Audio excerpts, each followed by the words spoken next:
नमस्कार मित्रों, मैं हूं दीपिका और आपका मेरे YouTube चैनल दीपिका टॉक्स में स्वागत है। आज हम बात करेंगे वृंदावन के रहस्यों के बारे में। तो चलिए स्टार्ट करते हैं। वृंदावन में छुपे हैं कई रहस्य। क्या आप जानते हैं इनके बारे में? धर्म और रहस्य का कुछ ऐसा गहरा रिश्ता है कि जहां धर्म की बात चलती है तो रहस्य का जिक्र अपने आप ही शुरू हो जाता है। और भारत में तो धर्म भी कितने सारे हैं। फिर हर धर्म में कई भगवान और धर्मगुरु हैं। हमारे हिंदू धर्म में ही करीब 3 करोड़ से ज़्यादा देवी देवता हैं। तो ज़रा सोचिए कितना बड़ा है धर्म की गोद में छिपा रहस्यों का ये भंडार। हिंदू धर्म के सबसे लाडले कन्हैया की ही बात करें तो बचपन की नादान अटखेलियों से लेकर यौवन के रासलीला तक ऐसी ही कई कहानियाँ जो भक्तों और पर्यटकों को हर साल भारत खींच लाती है। जब श्री कृष्ण की इतनी सारी रहस्यमय कहानियां हम बचपन से सुनते आ रहे हैं तो भला उनकी नगरी वृंदावन में छिपे राज न हो, ऐसा तो मुमकिन ही नहीं है। वृंदावन में आज भी श्री कृष्ण और उनकी गोपियों के बीच रासलीला जीवित हो उठती है।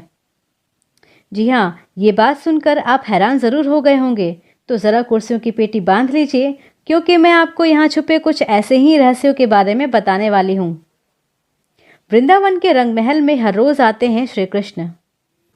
वृंदावन के मशहूर निधिवन में बना है रंग महल, वो जगह जिसे राधा के श्रृंगार का कमरा भी माना जाता है। यहाँ पर आपको श्री कृष्ण की प्रतिमा, एक चंदन की लकड़ी से बनी चारपाई और रोजाना इस्तेमाल होने वाले सामान नजर आएंगे।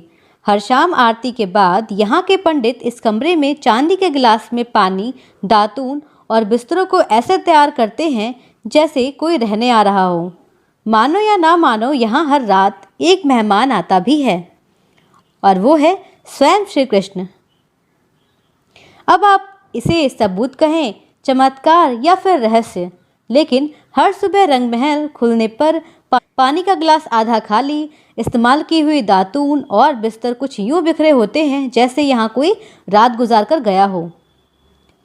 पंडितों से लेकर श्रद्धालु तक सभी का यही मानना है कि श्री कृष्ण यहाँ हर रात रासलीला के बाद आराम करने आते हैं। दूसरा है निधिवन की रासलीला। भगवान श्री कृष्ण की सभी कहानियों और रहस्यों में से सबसे मशहूर और दिलचस्प कहानी है निधिवन की रासलीला की। द्वापर युग से चली आ रही राधा कृष्ण की रासलीला आज भी हर रात निधिवन में जीवित हो उठती है। लोगों का मानना है कि यहाँ हर रात आरती के बाद श्री कृष्ण, राधा और उनकी गोपियाँ रास रचाते हैं। आसपास रहने वाले कई लोगों का कहना है कि उन्हें कई बार घुंघरू की आवाज़ भी सुनाई देती है, लेकिन कोई इस रासलीला को अपनी आंखों से देखने की हिम्मत नहीं रखता। और जो देख ले तो फिर दुनिया में कुछ और देखने समझने के लायक ही नहीं रहता। कहा जाता है कि इस अफसाने की असलियत जानने के लिए कुछ लोगों ने अनुमति के खिलाफ जाकर यहाँ छिपकर रासलीला देखनी चाहिए थी। तो अगले ही दिन कोई अपनी आंखों की रोशनी खो चुका था तो कोई दिमागी संतुलन। इसीलिए अब निधिवन के दरवाजे शाम 7 बजे बंद कर दिए जाते हैं।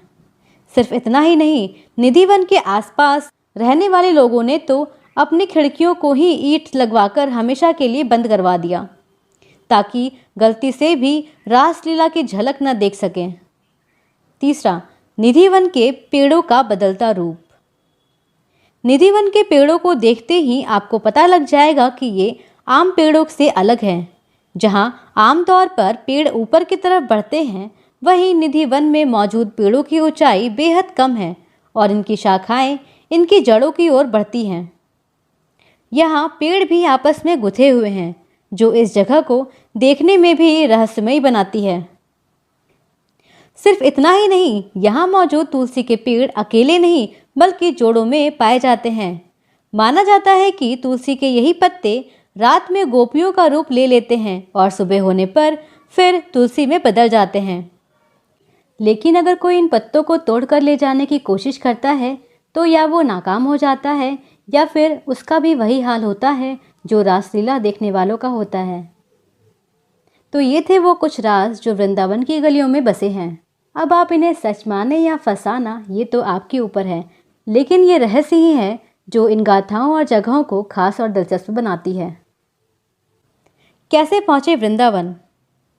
वृंदावन हवाई, रेल और रोड मार्ग से जुड़ा हुआ है, तो यहाँ पहुंचने के लिए आपको ज़्यादा मेहनत नहीं करनी होगी। हवाई यात्रा।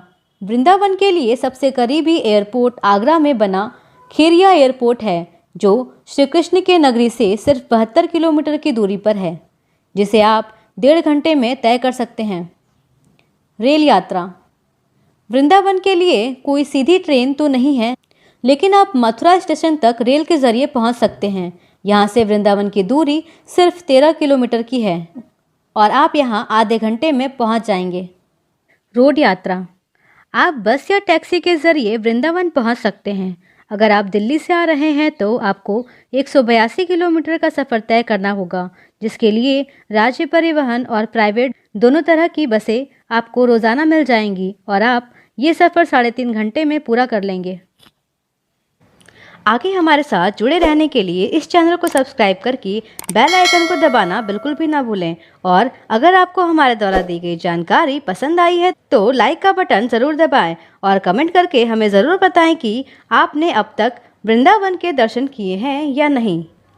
Thanks for watching. Radhe Radhe. जय श्री कृष्ण।